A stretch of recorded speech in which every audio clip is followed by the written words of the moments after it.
Hello friends, मैं Aamir sir classes के साथ। इससे पहले हम लोगों ने देखा कि नॉर्थ अमेरिका हम लोग टॉपिक पढ़ रहे थे और जिसमें स्पेशल हमारा पार्ट 5 कंप्लीट हो गया था। आज हमारा पार्ट 6 रहेगा।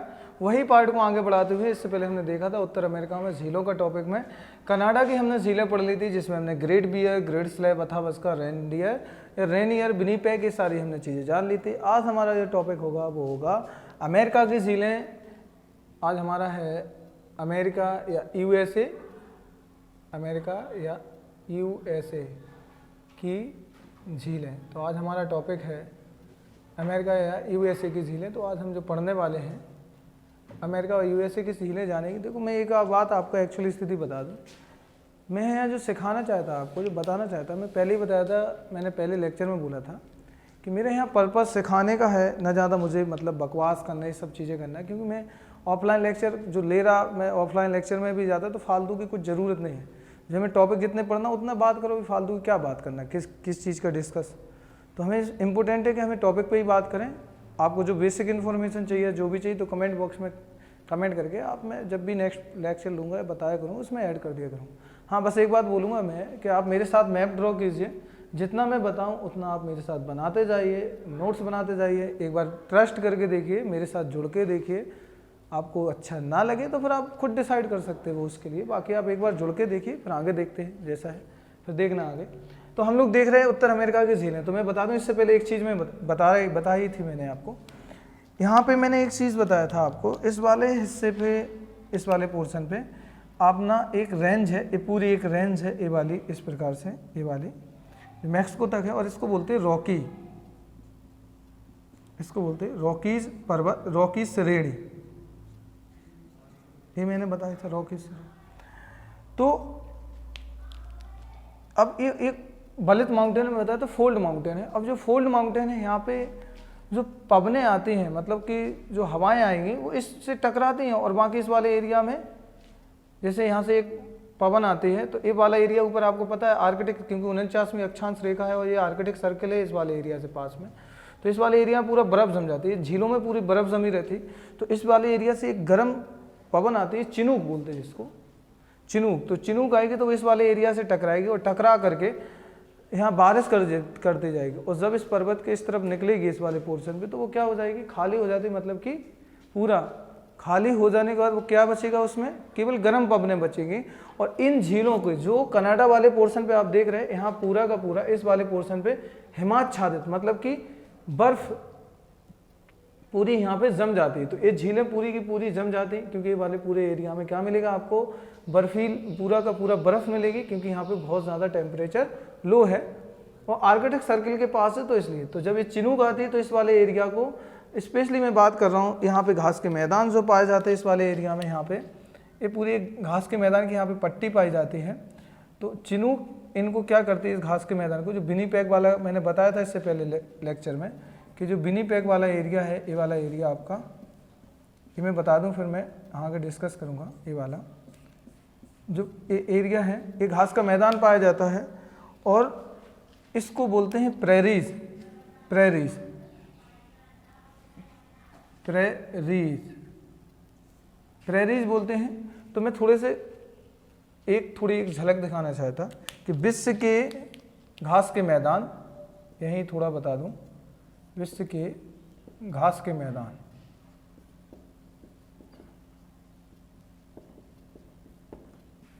तो पहला देखो, तो उत्तर अमेरिका है, हम जिस कॉन्टिनेंट की बात कर रहे हैं उत्तर अमेरिका, इसी को हम कनाडा या अमेरिका बोल सकते। तो इनमें यहाँ पे जो घास के मैदानों को कहते हैं, ये कहते हैं प्रेरीज, प्रेरी या प्रेरीज।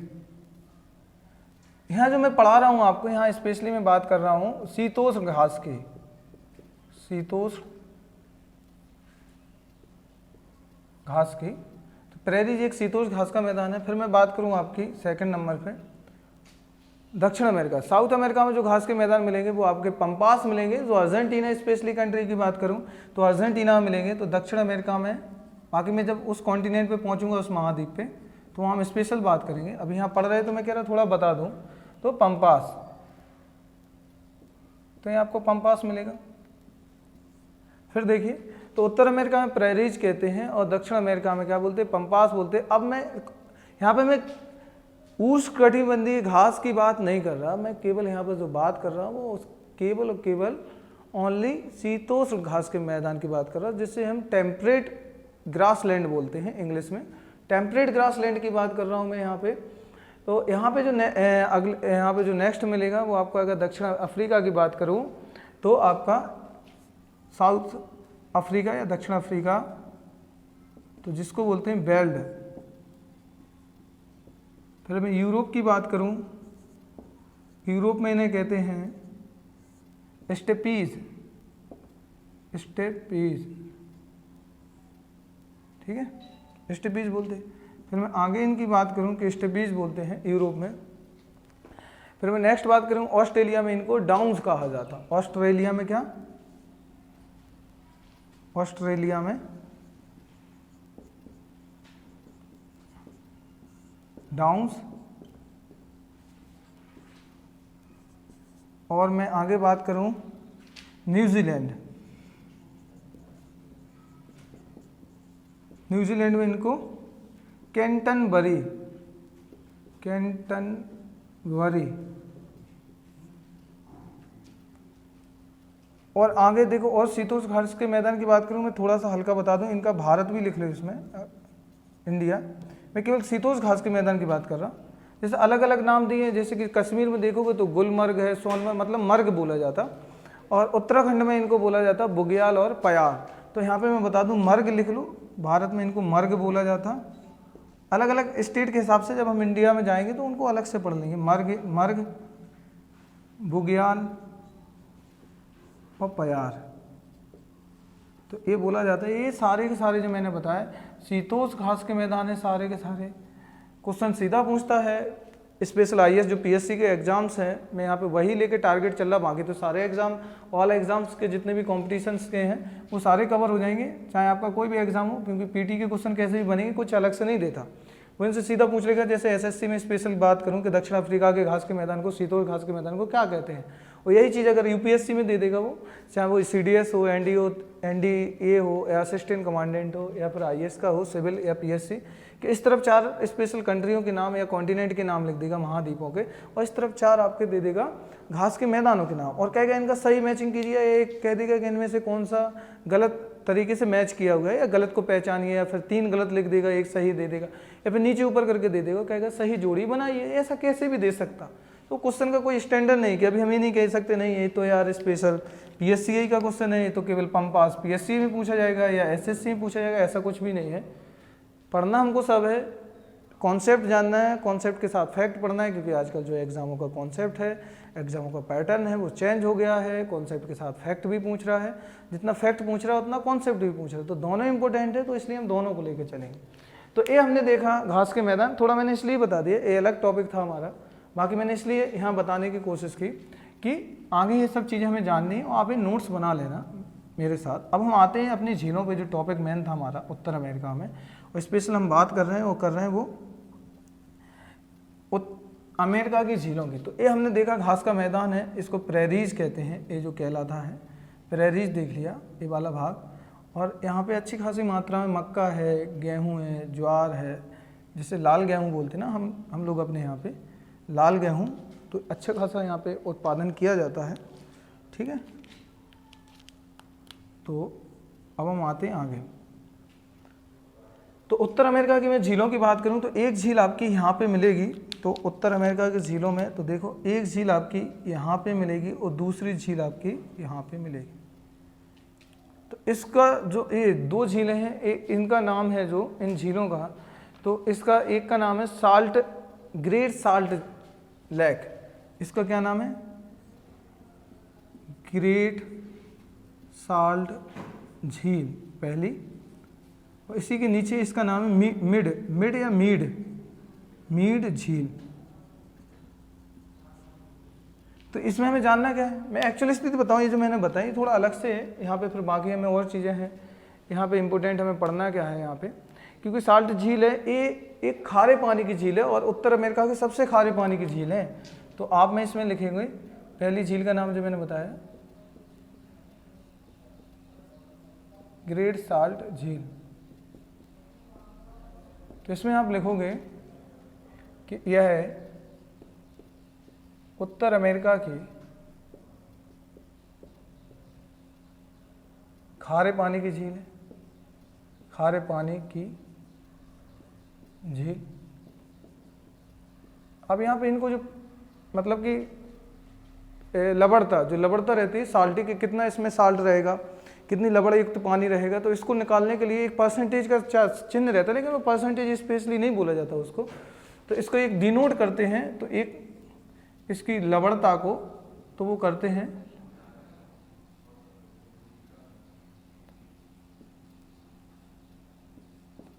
लवणता को जो डिनोट करते हैं, तो इसका है 220, इस प्रकार से नीचे डबल %, नीचे डबल जीरो रहेगा। इसका मतलब ये रहता कि मान लीजिए मैंने कहा कि 1000 ग्राम पानी है जिसमें 220 ग्राम उसमें नमक रहेगा, इसमें क्या रहेगा 220 GM क्या रहेगा लवण रहेगी इसमें, और क्या रहेगा इसमें स्पेशली 780 ग्राम इसमें वाटर रहेगा, मतलब पानी रहेगा। तो इस प्रकार से इसको डिसाइड करते हैं, जो इसका परसेंटेज इसका मतलब है, बाकी परसेंटेज के हिसाब से डिवाइड करते हैं, बाकी चिन्ह इसका ऐसा रहता है, डबल साइन नीचे लगा रहेगा। तो दूसरी झील देखिए, इसमें रहता है मीड झील, मीड झील।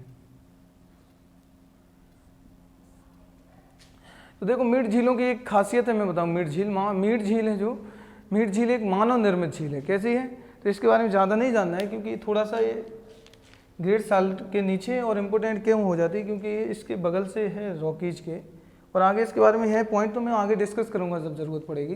तो अभी बस आप इतना जानिए कि एक मानव निर्मित झील है, मानव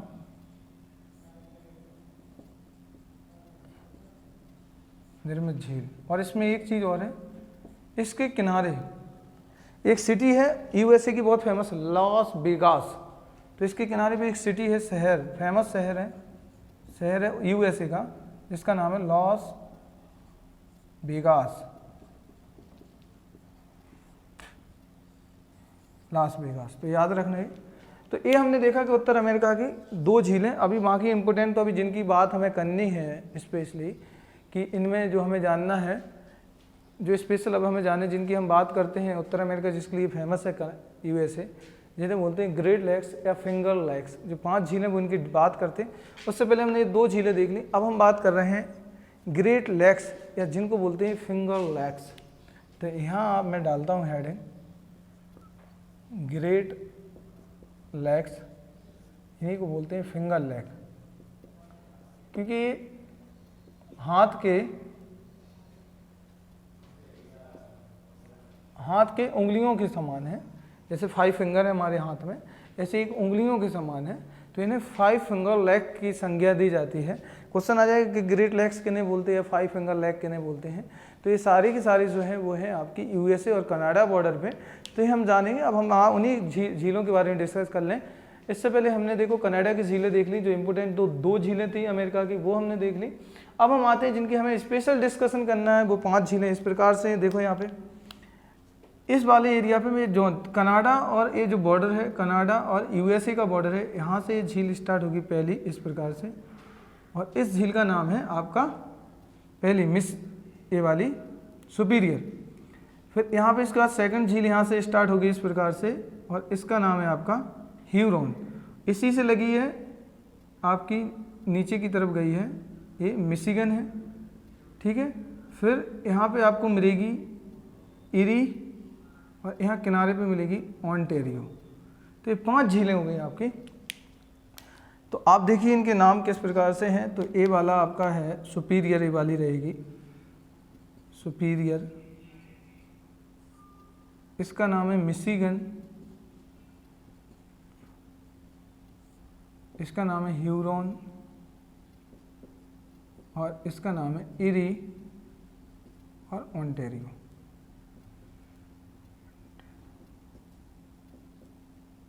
देखो तो ये 5 फिंगर लेक्स हैं जो कनाडा और USA के बॉर्डर पर स्थित है। मोस्ट इंपोर्टेंट है, सबसे ज़्यादा क्वेश्चन यहीं से बनते हैं।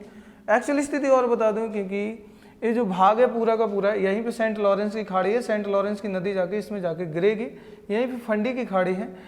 पूरा का पूरा देखोगे कनाडा की जो घनी आबादी है वो इसी वाले हिस्से में है, और जो यूएसए की भी घनी आबादी है वो इसी वाले हिस्से में, क्योंकि सबसे ज़्यादा इन वाले हिस्से पे, क्योंकि पानी की अच्छी खासी मात्रा है, फ्रेश वाटर है, ताज़ा पानी है, जिसकी वजह से सबसे ज़्यादा यहाँ पे इंडस्ट्री देखा जाए और भी जितनी भी चीज़ें यहाँ पे बड़े बड़े कॉलेजेस और फैक्ट्रीज, बिल्डिंग्स, सारी की सारी चीज़ें पूरे इंडस्ट्रियल एरिया इसी के आसपास पूरा का पूरा लगाया गया है, इसलिए और इम्पोर्टेंट हो जाता है, क्योंकि ये सब चीज़ें और ज़्यादा इम्पोर्टेंट हो जाती हैं। तो हम सबसे पहले इसमें बात करते हैं, थोड़ा सा एक चीज़ और देख लो।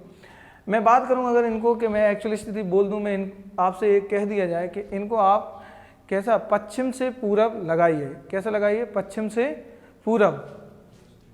मैं कहूं कि इनका क्रम आप लगाइए पश्चिम से, या पश्चिम से पूरब है, पूरब से पश्चिम, कहीं से लगाइए। तो पहला क्रम मैंने लिखा पश्चिम से पूरब, आप कहीं से भी लगा लीजिए, पश्चिम से पूरब है, पूरब से पश्चिम। तो देखो, तो सबसे पहले आपकी आएगी, मैंने पश्चिम से पूरब लगा रहा, तो पहली आएगी सुपीरियर। पहली कौन सी झील आएगी आपकी? सुपीरियर। सेकंड कौन सी आएगी आपकी? सेकंड आएगी मिशिगन।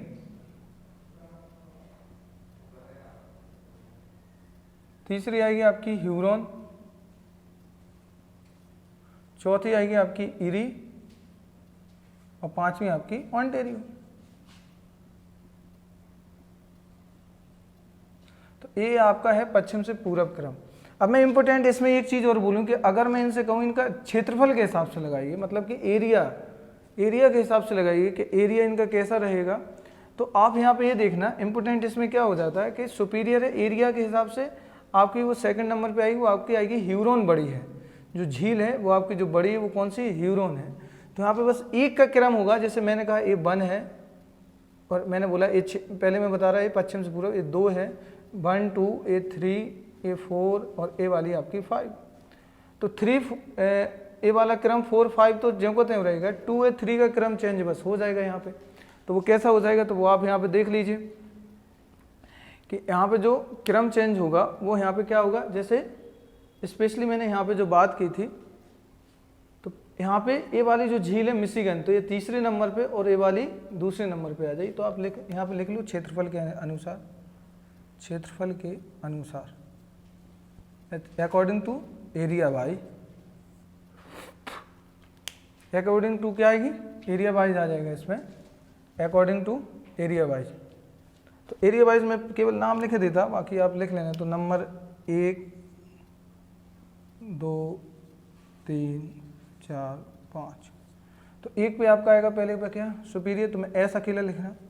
सेकंड पे आपका मैंने बताया था वो चेंज होगा, तो ह्यूरॉन आ जाएगा एच। तीसरे पे आपका मिशिगन एम।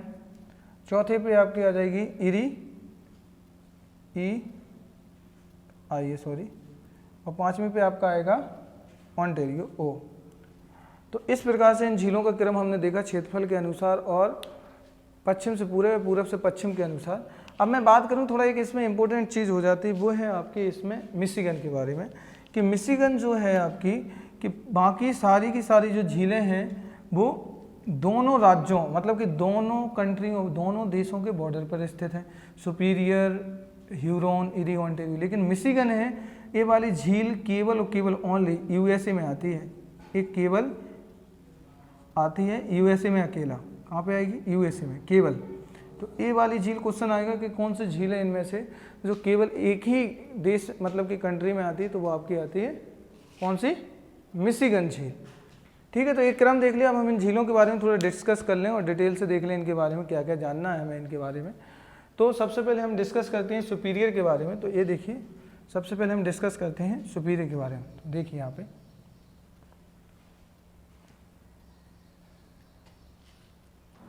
पहली झील सुपीरियर, ये वाली।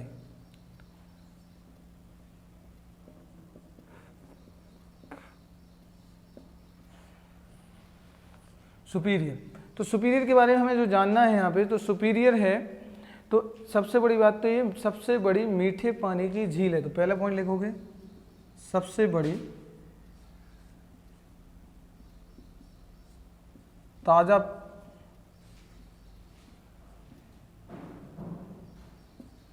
पानी की झील, पहला पॉइंट। ये पूरे विश्व की बात कर रहा हूँ, ये अमेरिका की तो है ही है, उत्तर अमेरिका की तो, विश्व की, तो यहाँ लिख लेना विश्व की। तो विश्व की सबसे बड़ी क्या है, मीठे पानी की झील है। तो विश्व की सबसे बड़ी मीठे पानी की झील कौन सी हो जाएगी, आपकी सुपीरियर हो जाएगी। अब मैं यहाँ पे एक बात करूँ, मैं करूँ कि विश्व की सबसे बड़ी झील कौन सी होगी, मैंने अगर कहा कि विश्व की सबसे बड़ी झील होगी तो फिर ये वाली नहीं होगी। तो विश्व की सबसे बड़ी झील होगी वो होगी आपकी कैस्पियन। तो मैं यहाँ एक पॉइंट लिख दूँ अलग से कि विश्व की सबसे बड़ी झील, विश्व की सबसे बड़ी झील तो वो आपकी हो जाएगी कैस्पियन। लेकिन कैस्पियन मीठे पानी की नहीं है, कैस्पियन है वो कैसी है, खारे पानी की है, सॉल्टी लेक है, खारे पानी की। तो ये सबसे बड़ी। तो सेकंड नंबर पे आपकी आ जाएगी, वो आ जाएगी सुपीरियर। सुपीरियर जो है तो इन सभी झीलों में सबसे बड़ी झील है अमेरिका के हिसाब से। और ये जो आता है दोनों बॉर्डर पे आती है, यूएसए और कनाडा वाले पार्ट में। और जिसमें स्पेशली बात करूं कि मिशिगन है जो वो पूरी की पूरी यूएसए में है, और ये कैसी है, मीठे पानी की झील है। इसकी मैं बात करूं मैं अगली कि एक चीज़ और यहाँ पे बात करूं कि अगली झील की मैं बात करूं वो आ जाएगी आपकी सेकंड नंबर पे,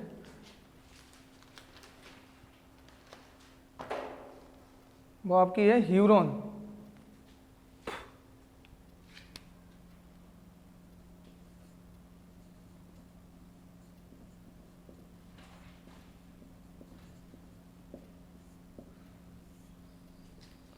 थोड़ा मैं इसका एक डायग्राम बना दूं, उसी में सारी चीज़ें ख़त्म कर दूं, तो ऐसे लिखूंगा टाइम लग जाएगा।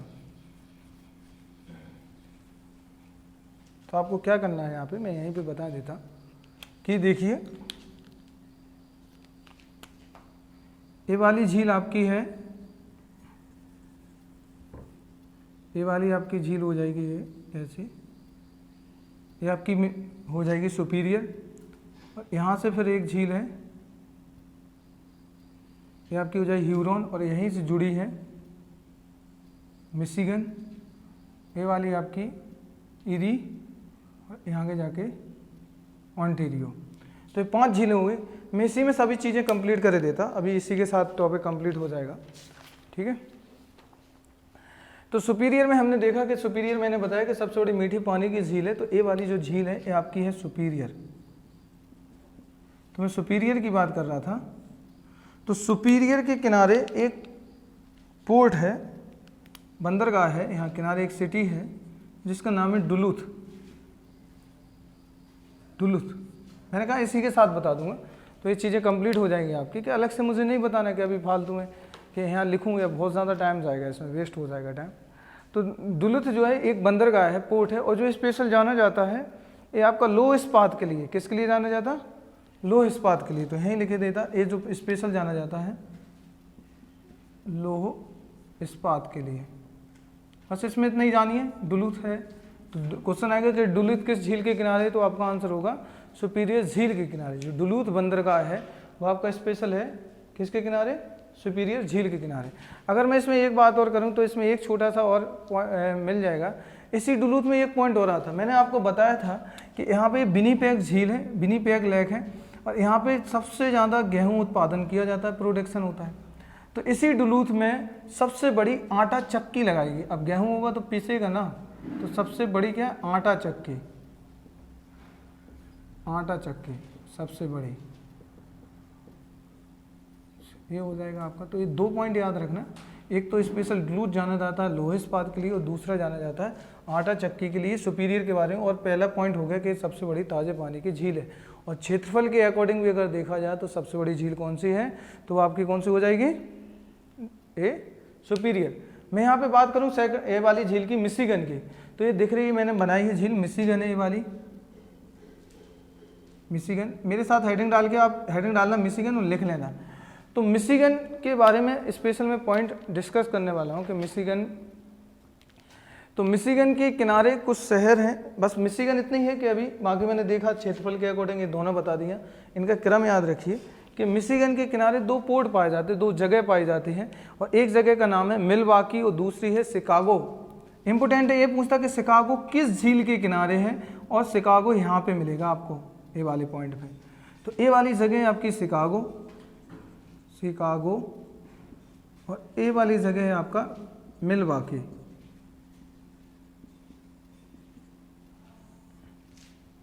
शिकागो और मिलवाकी, तो ये दोनों जगह, अब दोनों जगह फेमस किस लिए, तो मैं इनके बारे में बता देता हूँ कि शिकागो और मिलवाकी किस लिए फेमस है।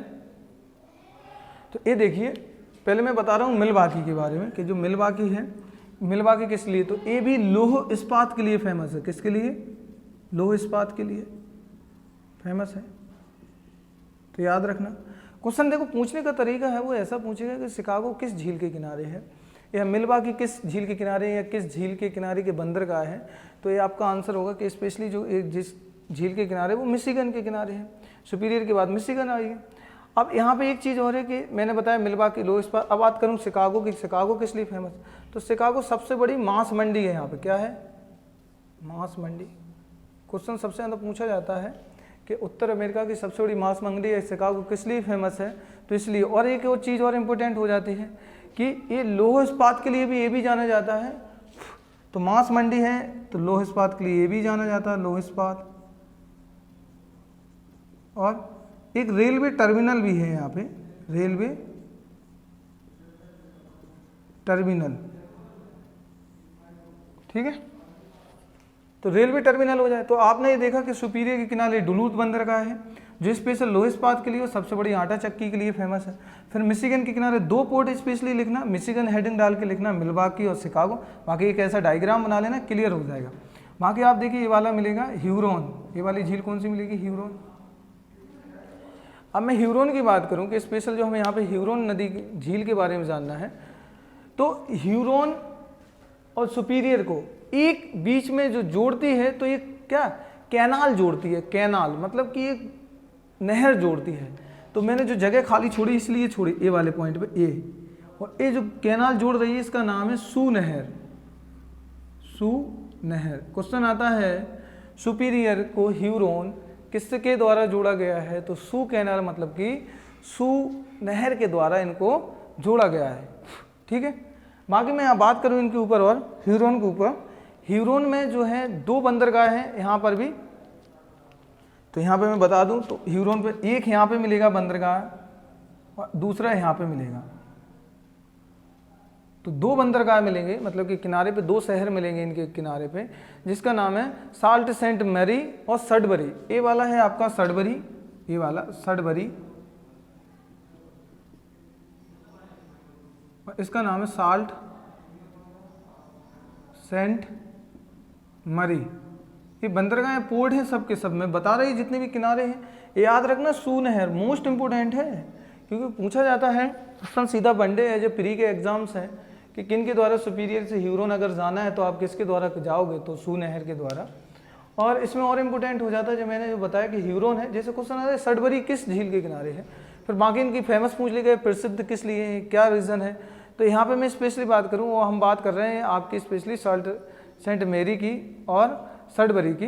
तो इस पोर्ट है बंदरगाह और सडबरी है निकल व्यापार के लिए फेमस है। किसके लिए है, ये एक पोर्ट है, ये क्या है बंदरगाह है, ये पोर्ट है, और ये जो स्पेशल जाना जाता है निकल, निकल एक धातु रहती है, निकल व्यापार के लिए, निकल का क्या होता है यहाँ व्यापार,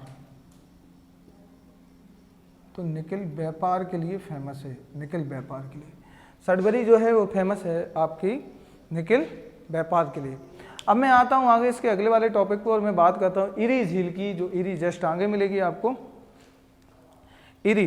तो मैं इरी की बात करूँ तो इरी के बारे में हमें पढ़ना है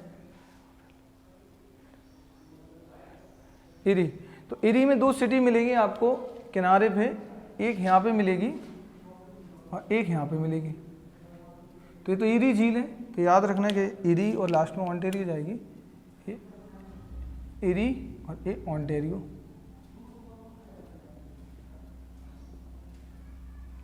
देखो तो इरी में जो इरी का कॉन्सेप्ट में बता रहा कि इरी लेक है, इरी लेक में दो सिटी हैं जो इसके किनारे हैं, जिसे जो इसके क्या है किनारे हैं, एक बोलते जिसको डेट्रॉय और दूसरा बोलते बफेलो।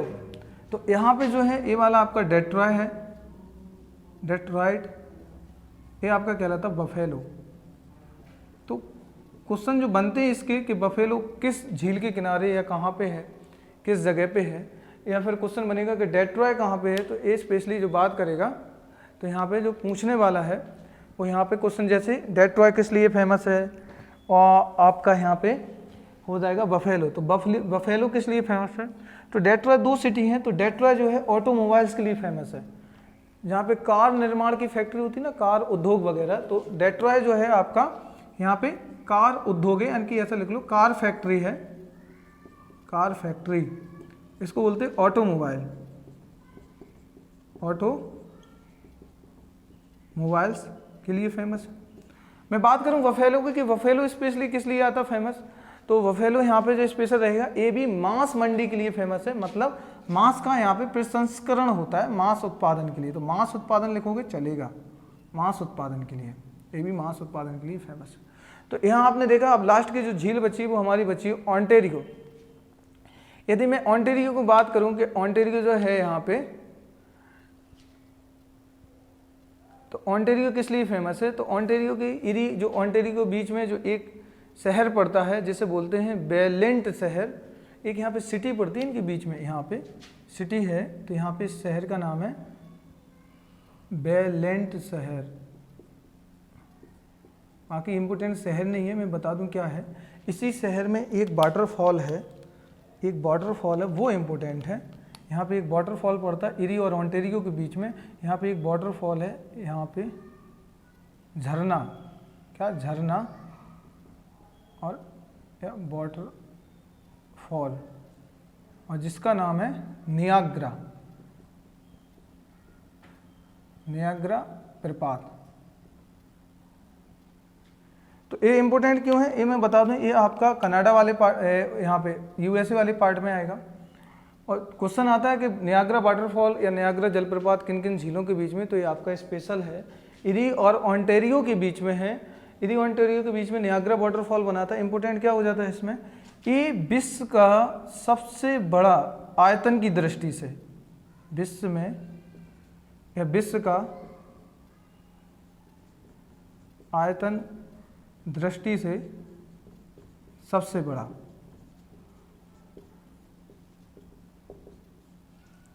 अगर मैं बात करूं आयतन मतलब जिसमें पानी ज़्यादा आता है, इसमें इतना ज़्यादा पानी है कि विश्व में किसी भी वाटरफॉल या जलप्रपात में नहीं है। बाकी हाइट इसकी ज़्यादा नहीं है, 55 मीटर समथिंग है। बाकी मैं विश्व के सबसे ऊंचे जलप्रपात की बात करूं तो एंजल वाटरफॉल है, जो आपकी ओरिनीको नदी पर है, जो दक्षिण अमेरिका में पड़ती है। उसको हम पढ़ेंगे जब वहाँ पढ़ेंगे, वो मैटर अलग है। नहीं, विश्व का सबसे आयतन की दृष्टि से सबसे बड़ा जो वाटरफॉल है वो आपका नियाग्रा वाटरफॉल है। तो देखिए यहाँ पे हमने देखी झीलें कि किस प्रकार से झीलों को हमें पढ़ना था। और हाँ, एक पॉइंट और बता दूं यहीं पे, जो आपकी यहाँ पे एक जो पॉइंट मुझे बताना है कि ओंटारियो है यहाँ पे, जैसे मैंने बताया ओंटारियो है, ओंटारियो से ही एक नदी निकलती है यहाँ से, ये इस प्रकार से जाएगी, ये सेंट लॉरेंस की खाड़ी, इस नदी का नाम है सेंट लॉरेंस नदी, और ये नदी ओंटारियो से निकलती है झील से और जाके गिरती है ओंटारियो की सेंट लॉरेंस की खाड़ी में। तो ये हमने देखा। थोड़ा मुझे 2 मिनट दीजिए, मैं थोड़ा रिवीजन करा दूँ, ये आपको रिवीजन यहाँ करा दूँ 2 मिनट। तो ये हमने देखा ग्रेट लेक्स का, देखा कि अमेरिका की जो ग्रेट लेक्स है 5 फिंगर लेक्स के नाम से जानते हैं। सबसे पहले सुपीरियर है, मिशिगन है, ह्यूरोन है, इरी है, ओंटारियो। तो सुपीरियर में जो इंपॉर्टेंट रहेगा, इसमें सुपीरियर विश्व की सबसे बड़ी ताजे पानी मतलब कि फ्रेश वाटर लेक है। इसी के किनारे एक बंदरगाह है मतलब पोर्ट है, जिसको डुलुथ बोलते हैं, लौह इस्पात के लिए फेमस है। और सबसे बड़ी आटा चक्की भी यहाँ पे लगी है इस वाले एरिया में, क्योंकि ये बताया पूरा का पूरा विनीपेग है, जो विश्व की गेहूं की मंडी के नाम से जानते हैं। फिर आपने यहाँ देखा कि सुपीरियर के बाद फिर हम देखेंगे कौन सी, यहाँ पे मिशिगन। तो मिशिगन में 2 पॉइंट इंपॉर्टेंट रहेंगे। एक तो आपका 2 बंदरगाह, 2 सिटी है यहाँ पे, एक मिलावाकी, दूसरी शिकागो। मिलावाकी जो फेमस है लौह इस्पात के लिए, शिकागो जिसको आपकी सबसे बड़ी मांस मंडी कहा जाता है, मतलब उत्पादन होता है सबसे ज़्यादा, और लौह इस्पात के लिए फेमस है, और रेलवे टर्मिनल के लिए जानी जाती है। फिर मैं बात करूं आपकी ह्यूरोन की, तो सुपीरियर और जो ह्यूरोन के बीच में जो जोड़ती है नहर, कैनाल जो जोड़ती है, इसे कैनाल बोलते हैं इंग्लिश में, तो सू कैनाल, तो इनके बीच में जोड़ती है सू कैनाल है। ह्यूरोन के किनारे पे 2 पोर्ट है, मतलब 2 सिटी बगल से बसी हुई है किनारे से। एक तो है साल्ट सेंट मरी, यह एक बंदरगाह है, एक पोर्ट है ये वाला, और दूसरी है सडबरी। सडबरी फेमस है निकल व्यापार के लिए, निकल का यहाँ पे अच्छा एक धातु रहती है निकल, उसका व्यापार किया जाता है। फिर मैं बात करूँ ह्यूरोन के बाद इरी आ जाएगी। इरी में 2 जगह फेमस है, एक तो डेट्रॉय, दूसरी बफेलो। और डेट्रॉय जो स्पेशल जाना जाता है वो कार निर्माण या कार फैक्ट्री के लिए, जैसे ऑटोमोबाइल्स के लिए जो फेमस है। और बफेलो जो फेमस है वो मांस प्रसंस्करण या मांस उत्पादन के लिए। इसके बाद मैं बात करूँ ओंटारियो, तो इरी और ओंटारियो के बीच में जो एक वाटरफॉल पड़ता है जिसका नाम है नियाग्रा वाटरफॉल, और विश्व का सबसे बड़ा आयतन की दृष्टि से सबसे बड़ा वाटरफॉल है। इसकी मैं अगर हाइट की बात करूँ तो 55 मीटर है, 55 मीटर हाइट ज़्यादा नहीं है इसकी। और ये 2 झीलों के बीच में इरी और ओंटारियो, जहाँ पे बेलेंट शहर है, स्पेशली ये आएगा बेलेंट शहर में। तो ये हमने देखा उत्तर अमेरिका की झीलें, जिसमें हमने कनाडा की झीलें देख ली थी और यूएसए की झीलें देख ली। तो ये हमारा झीलों का टॉपिक कंप्लीट है। तो मिलते हैं हम इसके नेक्स्ट पार्ट में, जिसमें नेक्स्ट पार्ट रहेगा हमारा नदियों का, तो वो हम अलग से देखेंगे। तो झील हमारा कंप्लीट है, मेरे साथ नोट से बना लीजिए। ओके, मिलते हैं नेक्स्ट पार्ट में। Okay, thank you.